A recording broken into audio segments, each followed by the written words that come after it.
अस्सलाम वालेकुम dear students. आज की इस वीडियो लेक्चर में हम एक्सरसाइज नंबर 4.2 क्वेश्चन नंबर 2 को सॉल्व करेंगे। चलें तो डियर स्टूडेंट क्वेश्चन को सॉल्व करते हैं। डियर स्टूडेंट, जैसा कि आप जानते हैं कि हम इस एक्सरसाइज में पार्शियल फ्रैक्शन में रिजॉल्व कर रहे हैं और इससे पहले हम इस एक्सरसाइज का क्वेश्चन नंबर 1 सॉल्व कर चुके हैं। ये हमारे पास जो है वो रिपीटेड लीनियर फैक्टर्स से रिलेटेड क्वेश्चंस हैं। ठीक है, तो यहाँ पे आपको जैसे कि हमने क्वेश्चन 1 में किया था, याद होगा कि सबसे पहले सॉल्यूशन लिख लेने के बाद हमने क्वेश्चन को एज इट इज जो है वो लिखा, x प्लस 2 होल स्क्वायर और x प्लस 3। तो इसको हमने जब रिजॉल्व किया तो ये हमारे पास क्या आया, हमने इसको ऐसे सपोज कर लिया x प्लस 3, एक फैक्टर मैंने ये लिख लिया जो कि था ही लीनियर में और ये नॉन रिपीटेड था, इसमें कोई पावर नहीं थी। जबकि दूसरे में क्या है, हमारे पास x प्लस 2 का होल स्क्वायर है। तो हम यहाँ पे क्या करेंगे, x प्लस 2 लिखा, ठीक है, और नेक्स्ट में हम क्या करेंगे, प्लस c लिखा और यहाँ पे हमने लिख लिया x प्लस 2 का होल स्क्वायर, क्योंकि ये हमारे पास रिपीट हो रहा है, स्क्वायर में है। ठीक है, तो अब हम नेक्स्ट स्टेप में, जैसे कि हमने इससे पहले क्वेश्चन में भी क्या किया कि ये जो डिनोमिनेटर में हमारे पास लेफ्ट हैंड साइड पे, इसमें पूरी इक्वेशन को जो है वो मल्टीप्लाई कर दिया। तो यहाँ पे हम लिखते हैं multiply by x plus 2 whole square into x plus 3 on both side of equation. अच्छा, इसको जो है वो हमने इक्वेशन 1 का नाम दे दिया, इक्वेशन 1। तो यहाँ पे जब हम इसको दोनों तरफ मल्टीप्लाई करेंगे तो डियर स्टूडेंट यहाँ पे हमारे पास देखिए, जब इस टर्म से मल्टीप्लाई होगा ये, तो ये डिनोमिनेटर न्यूमरेटर के साथ जो है वो कट जाएगा, तो हमारे पास जो है वो x square plus 7x plus 11 ये रह जाएगा। ठीक है, अगर हम इस स्टेप को जो है वो लिख लें तो उस सूरत में जो है, चले हम इस स्टेप को जो है वो परफॉर्म कर लेते हैं यहाँ पे। ठीक है, और ये हमारे पास x plus 2 whole square into x plus 3 equals to, यहाँ पे जो है वो ऐसे ही a अवर x प्लस 3 और यहाँ पे हमारे पास ये मल्टीप्लाई होगा x plus 2 whole square into x plus 3। इसी तरह यहाँ पे b टर्म पे भी यहाँ पे ये प्लस है और ये x प्लस 2, और यहाँ पे डियर स्टूडेंट हमारे पास क्या आएगा, x plus 3 into x plus 2 का होल स्क्वायर और plus c divided by x plus 2 whole square into x plus 3 x plus 2 का होल स्क्वायर। तो डियर स्टूडेंट यहाँ पे ये तमाम टर्म जो है वो इसके साथ कैंसिल होगी, तो हमारे पास जो है वो x square plus 7x plus 11, जो कि मैं इससे पहले लिखने जा रहा था। चलिए हमने एक स्टेप और जो है वो कर लिया, यहाँ पे ये कैंसिल हो गया a इंटू एक्स प्लस 2 का होल स्क्वायर और यहाँ पे हमारे पास b, और यहाँ पे देखें ये एक जो है वो कैंसिल हो जाएगा, तो ये x plus 3 into x plus 2, और डियर स्टूडेंट यहाँ पे इस टर्म में ये कंप्लीट इसके साथ कैंसिल, तो हमारे पास c इंटू एक्स प्लस 3। अब इस इक्वेशन को जो है वो हम इक्वेशन 2 का जो है वो नाम दे देते हैं। डियर स्टूडेंट, जैसा कि आप जानते हैं कि इससे पहले क्वेश्चन में, क्वेश्चन नंबर 1 में भी हमने इस इक्वेशन को जो है वो और सिंप्लीफाई किया था। हमने कोफिशिएंट जो है वो कंपेयर करके, यानी एक्स स्क्वायर एक्स टर्म और इसी तरह कांस्टेंट इक्वेशन को यानी जो हमारे पास थे उनको कंपेयर करके हमने इक्वेशंस बनाई थी और उसकी मदद से फिर हमने ए बी सी की जो रिमेनिंग वैल्यूज थी वो हमने फाइंड की थी। जैसा कि एक दो टर्म की हम बाय जीरो मेथड जो है वो वैल्यू फाइंड कर सकते हैं, लेकिन जैसे कि सी है तो वो उसको हम उन इक्वेशंस की मदद से जो है वो सॉल्व करेंगे। तो यहाँ पे भी हम क्या करते हैं, इसको फर्दर सिंप्लीफाई कर लेते हैं ताकि हमें इक्वेशन जो है वो डेवलप करने में जो है वो आसानी हो, तो यहाँ पे ये देखें स्क्वायर को ओपन कर देंगे तो हमारे पास ये x square plus 2ab 4x हो गया और plus 4 plus b। Next step में इसको जो है वो मल्टीप्लाई करते हैं, x square plus 2x plus 3x plus 6 और प्लस c, और यहाँ पे हमारे पास x प्लस 3 आ गया। फर्दर इसको सिंप्लीफाई कर लेते हैं तो हमारे पास ये x square plus 7x plus 11 equals to a x square plus 4x plus 4, और यहाँ पे डियर स्टूडेंट हमारे पास जो है इसको सिंप्लीफाई किया तो ये बी एक्स स्क्वायर प्लस ये यहाँ पे जो है वो 5x हो गया और प्लस 6 प्लस सी एक्स प्लस 3। तो यहाँ से डियर स्टूडेंट हम इक्वेशन जो है वो निकाल लेते हैं। जैसे कि आप देख रहे हैं इस साइड पे ये एक्स स्क्वायर की टर्म हमारे पास है, यहाँ पे भी एक्स स्क्वायर है, यहाँ पे भी एक्स स्क्वायर है, तो यहाँ से देखें इक्वेशन कैसे बनेगी। इसका कोफिशिएंट जो है वो लिखते हैं हम, इसका कोफिशिएंट क्या है हमारे पास 1, ठीक है, यहाँ पे कुछ भी नहीं तो 1 है। यहाँ पे देखें a से मल्टीप्लाई होगा तो a एक्स स्क्वायर आएगा, यहाँ पे हमने लिख लिया a। इसी तरह b से मल्टीप्लाई होगा तो b एक्स स्क्वायर आएगा प्लस b, तो यहाँ पे हमारे पास एक इक्वेशन बन गई जो कि है 1 equals to a plus b। तो यहाँ पे हम लिख लेंगे by equating coefficient of x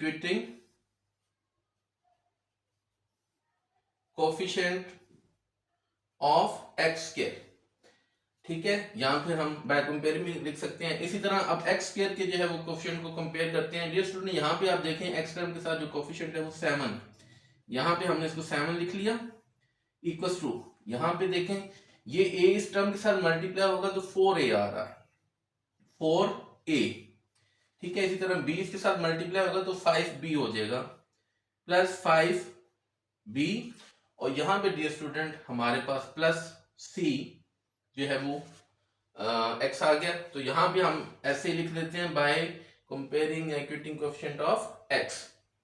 तो डियर स्टूडेंट यहाँ पे हमारा जो क्वेश्चन है वो कंप्लीट हो जाएगा। हमारे तमाम कोफिशिएंट जो है वो हम फाइंड कर लेंगे, जैसा कि यहाँ जीरो मेथड की मदद से हमारे पास ये 2 कोफिशिएंट आ जाएंगे, और इसी तरह थर्ड कोफिशिएंट हम यहाँ इस इक्वेशन की मदद से जो फाइंड कर सकते हैं। अगर हम फर्दर कांस्टेंट को भी कंपेयर करें तो हमारे पास इक्वेशन क्या बनेगी 11, यहाँ पे देखेंगे 4a प्लस b के साथ मल्टीप्लाई होगा तो 6b प्लस, और यहाँ पे c क्या आ रहा है 3c। तो ये इक्वेशन जो है वो बन गई जहां पे हमने कांस्टेंट को जो है वो कंपेयर किया।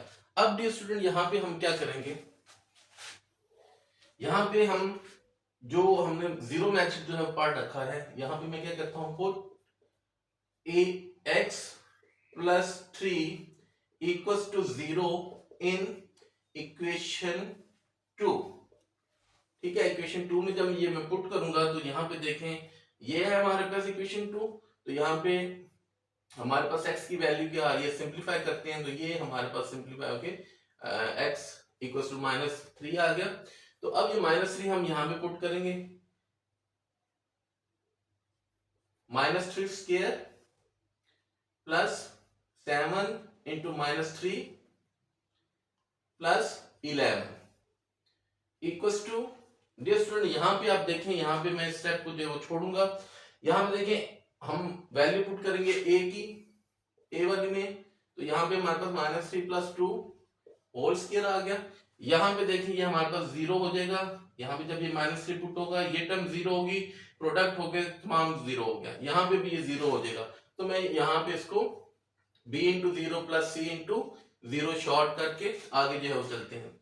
यहाँ पे इसका स्क्वायर लेते हैं, सिंप्लीफाई किया 9 आ गया, -21 plus 11 equals to, further simplify किया तो ये यहाँ पे -1 स्क्वायर, यहाँ पे ये 0 हो गया, लिखने की जरूरत नहीं है। तो डियर स्टूडेंट यहाँ पे इसको सिंप्लीफाई किया तो ये हमारे पास 20 -21 इक्वल्स टू a, 1 का स्क्वायर हमारे पास 1 ही आएगा, और 1 इंटू a हमारे पास a ही रहेगा, तो यहाँ पे हमारे पास ये -1 इक्वल्स टू a।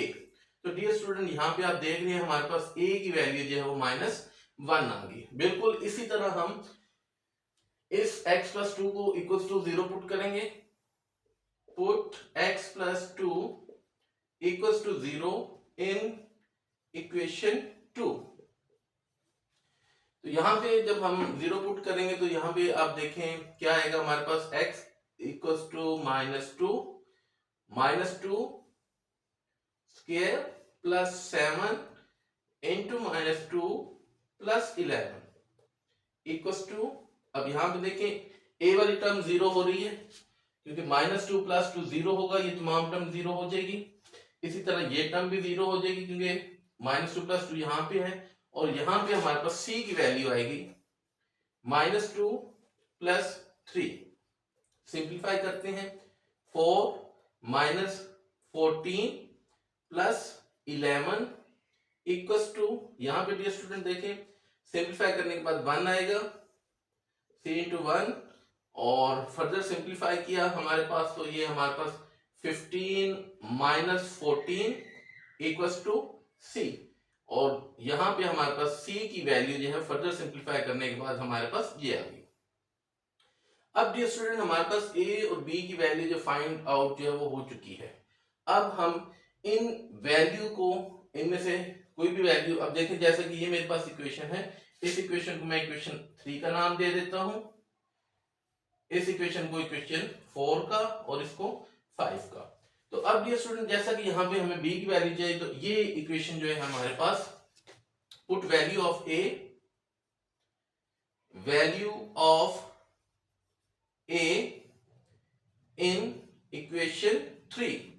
तो इक्वेशन 3 में जब हमने वैल्यू पुट कर दी तो क्या आएगा, 1 इक्वल्स टू, a की जगह पे हम a की वैल्यू लिख लेते हैं -1 प्लस b, फर्दर सिंप्लीफाई किया 1 + 1 equals to b, 2 equals to b। तो यहां पे हमारे पास b की वैल्यू जो है वो 2 आ गई।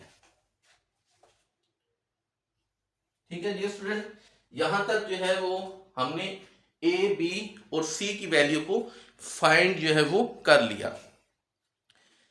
उम्मीद करता हूं कि ये वैल्यू आपको जो है वो फाइंड करना जो है वो आ गई और समझ आ गया आपको इसके बारे में। अब हमने ये जो वैल्यूज फाइंड की हैं a, b, c की, इसको इक्वेशन नंबर 1 में पुट कर देंगे। जैसा कि ये हमारे पास a की वैल्यू आ गई, ये c की और ये b की, तो इन वैल्यूज को हमने अब यहां भी पुट करना है। तो मैंने यहीं पे जो है वो नीचे जो है वो लिख लेता हूं, ये वाला स्टेप जो है इसके नीचे हमने जो है वो लिखना है। ठीक है, तो इसके बाद अब इसको स्पेस वहां पे उस तरह ना होने की वजह से मैं इसको यहां पे लिख रहा हूं, तो यहां पे मैं लिख लेता हूं, put value of a, b and c in equation 1। यहां से ये हमारे पास मेथड यानी स्टेप इस साइड पे आ गया। तो यहां पे डियर स्टूडेंट आप देखें हमारे पास क्या है, x² plus 7x plus 11 divided by x plus 2 whole square into x plus 3 equal है, a की वैल्यू हमारे पास क्या आई है, -1। तो यहां पे हम लिख देंगे -1 over x plus 3 plus b की वैल्यू हमारे पास 2 आई है, तो यहां पे हम 2 लिख देंगे, और x प्लस 2, और फर्दर जो है हमारे पास c की वैल्यू 1 है, 1 divided by x plus 2 whole square. तो ये डियर स्टूडेंट हमारा जो है वो रिक्वायर्ड आंसर है। ठीक है, तो यहां पे हमारा ये एक्सरसाइज नंबर 4.2 का जो क्वेश्चन नंबर 2 है वो कंप्लीट हो गया। उम्मीद करता हूं कि ये क्वेश्चन आपको बहुत अच्छे तरीके से जो है वो समझ आ गया होगा। नेक्स्ट क्वेश्चन के साथ नेक्स्ट वीडियो में हाजिर होंगे, तब तक के लिए अल्लाह हाफिज।